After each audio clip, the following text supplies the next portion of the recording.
Hi, everyone, and welcome to the Tabletop Express. My name is Chris Barrows, and today I'm going to be talking about Vantage by Stonemaier Games, designed by Jamey Stegmaier. Now, here's an important thing. This video is not going to be just kind of a formal review. What I instead wanted to do was talk a little bit about my experience playing this game, in particular, based off the questions that I have been asked about it. Let me start by saying I've played the game approximately now. Well, no, it's not approximately. I've played it 20 times. At the time, I posted a short on the channel and did a message out to our own Tabletop Express community. I'd played it 19 times and I'd got a few questions at that point, but I've played one other game since then. So we are talking 19 plays of the game. And these are the most common questions I've been asked. I thought it'd be really interesting to, instead of review, share some of the answers to those questions. So I've noted them down in my book here, and I'm going to go through some of these questions. And let me start with, what player counts have I played with? And I think this is an important starting question.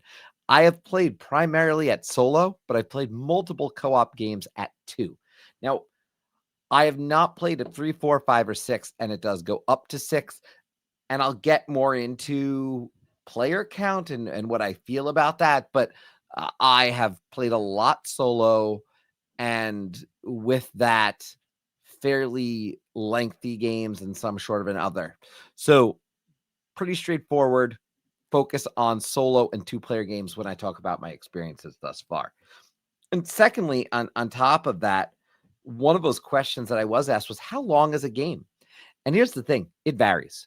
You do have some control, which I think is really important, because as you play the game, you are going to get a mission that you want to accomplish. If you get one of the more difficult missions, and it will say that, it's going to be a longer game. The other aspect of this game that is incredibly important is that you have a chance to go for an epic victory, and you can choose to extend your game if you like. If it's midnight or 1 o'clock in the morning and you start the game later and you're tired, you could end the game at that point, or you could continue on. So there are going to be examples and times where that happens.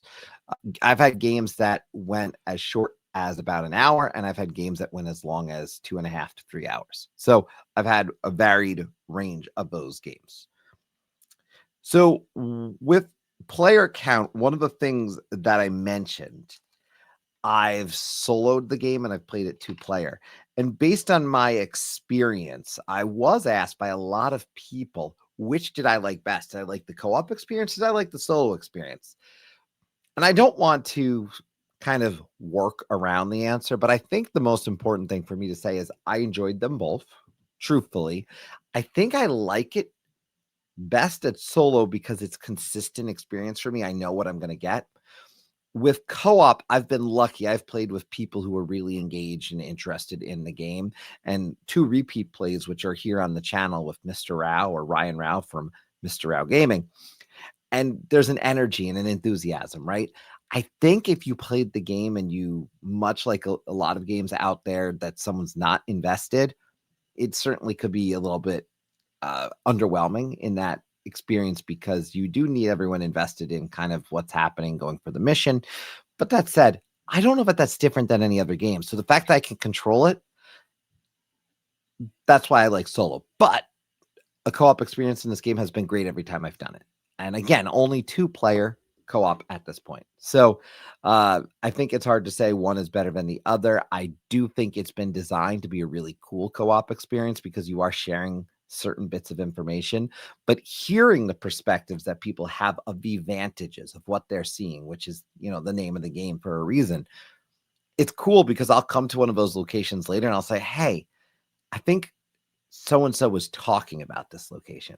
And that's the cool thing on the co-op side. But I love controlling the pace. I love not having to break up my turns and just being able to continue to go. I will note, and Jamie points this out in the rules, this is meant to be true solo. You wouldn't double team and do 2 different characters for a solo play. It's not necessary. This isn't like Marvel Champions for me, where I play with 2 characters when I play solo. So something that is worthwhile to note. The other thing I got asked quite a bit is, now that there is the Pop Rules kind of app that is out there, which does fix some of the minor issues that people experience. Some people have got books that are missing pages or missing certain chapters. Am I playing more with the app or am I using the books? So it's really interesting for me. I am finding myself using the app probably a little bit more than I was early on, simply because of the speed of it. One of the other things that I like about that is I am able to not see anything else on the page. I'm pretty good when I read the book about not reading ahead, but it's easy enough to pick up on something. Just glance of the eye, you see something. So I do like that. That said, I went on a trip and I went down on a small vacation. And at night, everyone goes to bed. I've got two young kids, if my spouse is sleeping. And I got out and I played a game. And I tried it both ways. At one point, the internet was a little spotty. So even though I had the app with me, I was able to do that. I was able to play it. That said, I had actually packed the books separately. I didn't put them in the box, interestingly enough, on that trip. So when I actually first played it, I couldn't find my books. And I said, crap, where are they? I can't find them. I was able to use the app, and that was really cool. So I've appreciated both. I do think the app does a really good job, and it's a great reference. And when things are found to be a mistake, they're updated there. So there's a real benefit to that. I'm wondering if down the line there'll be a revision for some of the mistakes, for certain things with more physical books, or something along the lines of a combined book that has all the different books in one page, in one manual. But I doubt that. I think Jamey likes the separate, and I know Jamey himself would say, based on what I've read with the FAQs, use the books. You should use the books if you have the chance. So, but my preference right now is leaning towards the app just because of that. But I think the books are great. And if you've got an accurate book, but I know one of the members of our channel Discord, I know when his package came, it didn't have everything in one of the books. There was misprints. So the app has been, I'm imagining, pretty pivotal for him. So talking about the app, I think that's kind of speaking to the experience of the game. And I've talked to you about how long the game is and how I've best played it, which, as I've mentioned. But one of the other things I get asked a lot about the game is the setup and the teardown. Is it really as easy as people have described? And it's true. It is. Setup is simple. Teardown's really easy. There's a corner slot above a lot of the cards that you put into your tableau, cards in front of you around your character card, because you're going to have 9 cards overall on the board, one being your character. There's a little slot that I've actually used that sometimes, if I'm like, hey, I'm just tired, I'm going to go to bed, I slot the cards in there and then I can put the stuff away the next time. No big deal. I've done it where I've cleared the table and said I want to continue, because there's a really useful Google Doc that someone made, and I've put the cards in there and I could pull them right back out and continue where I was, and I have it tracked where I was in the game. I don't like to do that. I only did that once because I like to go from start to finish, because it's a complete story. The narrative finishes for me. So I personally didn't want to do that all the time. That was just one instance. But again, teardown is less than 5 minutes. Put the cards away, put the tokens away, all that stuff. Pretty simple, pretty easy to do. So that's, I think, a huge piece of the puzzle. Now, one of the other questions that I noted down, and this came directly from YouTube, that I was asked, was it still interesting after 19 plays? And then on top of that, so I'm going to bundle these two together, how would you describe the replayability as a whole? I'm going to bundle those two as one question. Those are two questions that came in. Here's the thing. It is still incredibly interesting after 19 plays. I think the replayability of this game is incredibly high, because I would argue after 19 plays, there are 2 locations that I know incredibly well. 2 locations I know so incredibly well that if I go there, I know what I'm going to do based on the situation. And that's not a bad thing, because the missions are different every time. There's so many different missions in the game. And then there's the destinies that you might get. So every time I've been there, and I think I've been there 3 times for one of those locations. So that's not that much. It's just memorable to me now.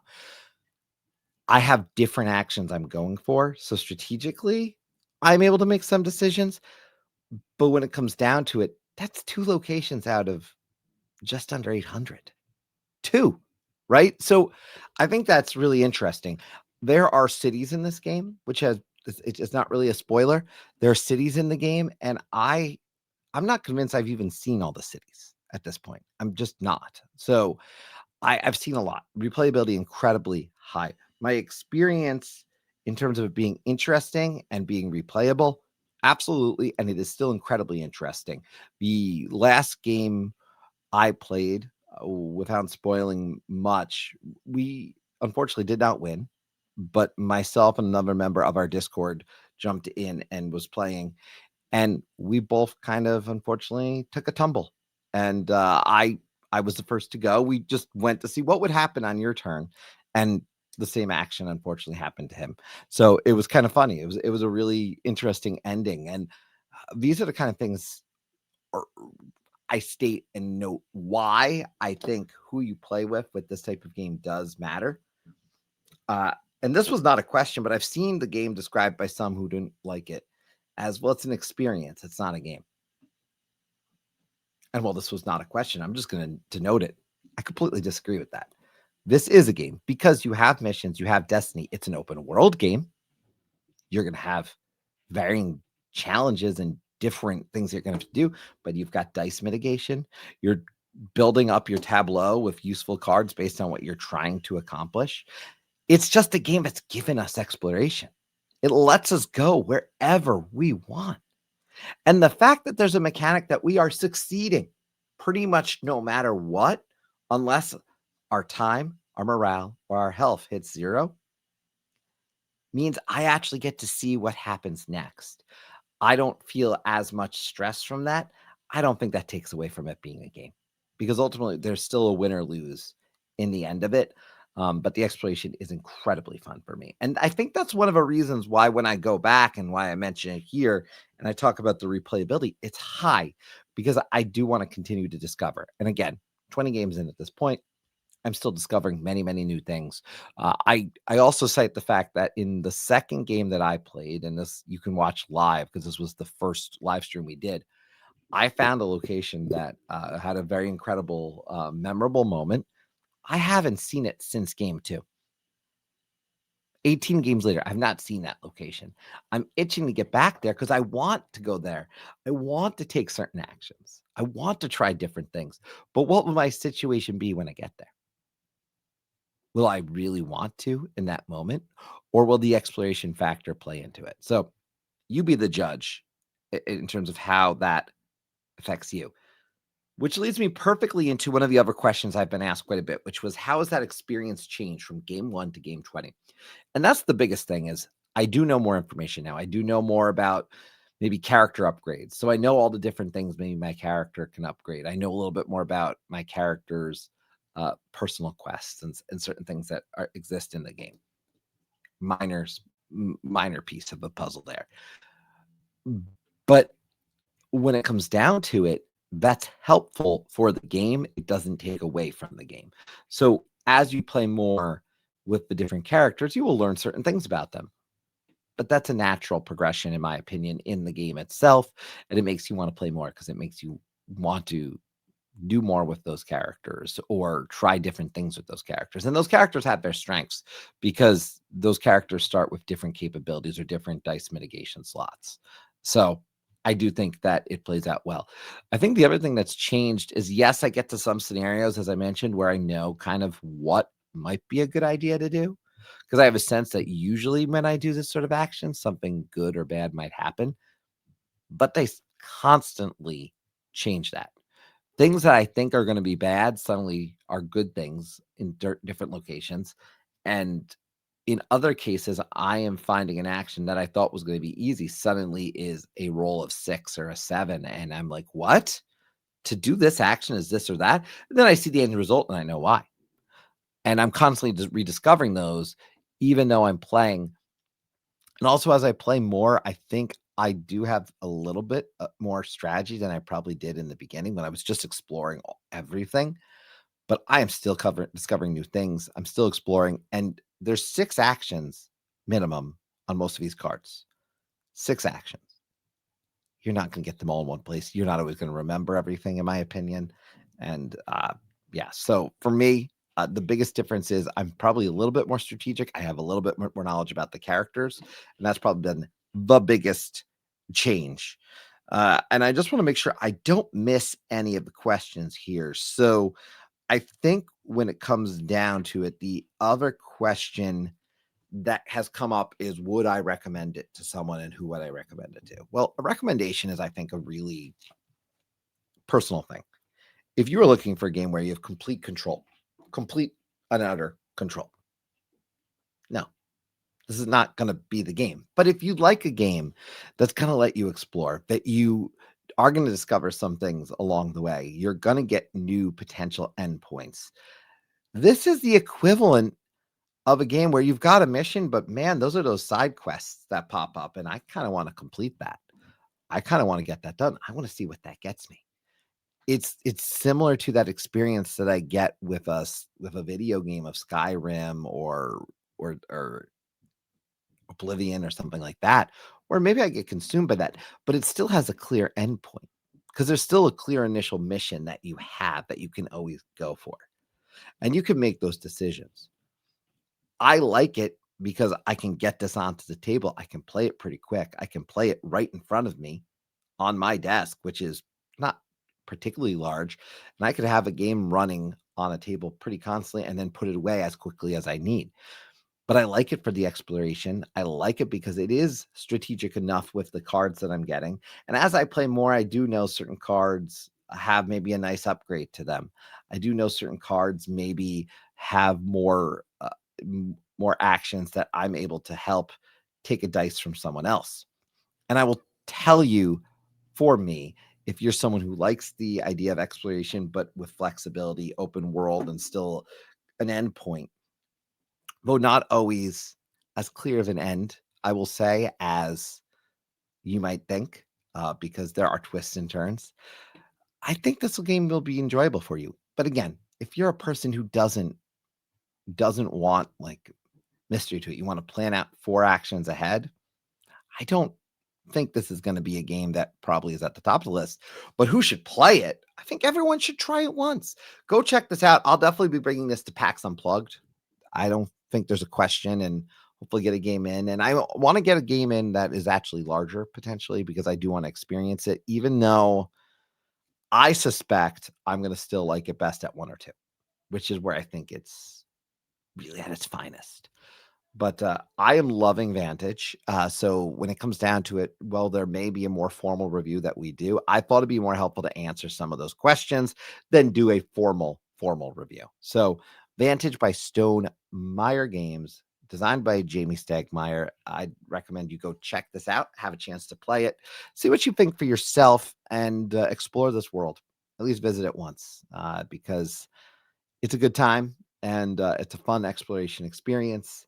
And I will say this, yes, it's an experience. This is also a game. And if anyone wants to challenge me on that, that's fine. We don't have to agree. And that's okay. But I think you need to play it once to make that decision for yourself and decide what you think. With that, I do want to thank you for coming aboard the Tabletop Express. If you're interested in following along and seeing more videos, we do have a live call-in show at the end of every single month, and we'd love for you to be able to take part in it. Just go ahead, join our Discord, and other than that, we drop those links in there as well as here, obviously on the YouTube. But you can join us to be part of that live call-in show, and at the end of the month, we will break down games that we played in the past month, but additionally, you can call in and tell us about games you've played. And we love to hear about the games you've played, whether it be at a con or just with some friends and family. So go check that out. With that, I say thank you for coming aboard the Tabletop Express. My name is Chris, and we'll see you next time.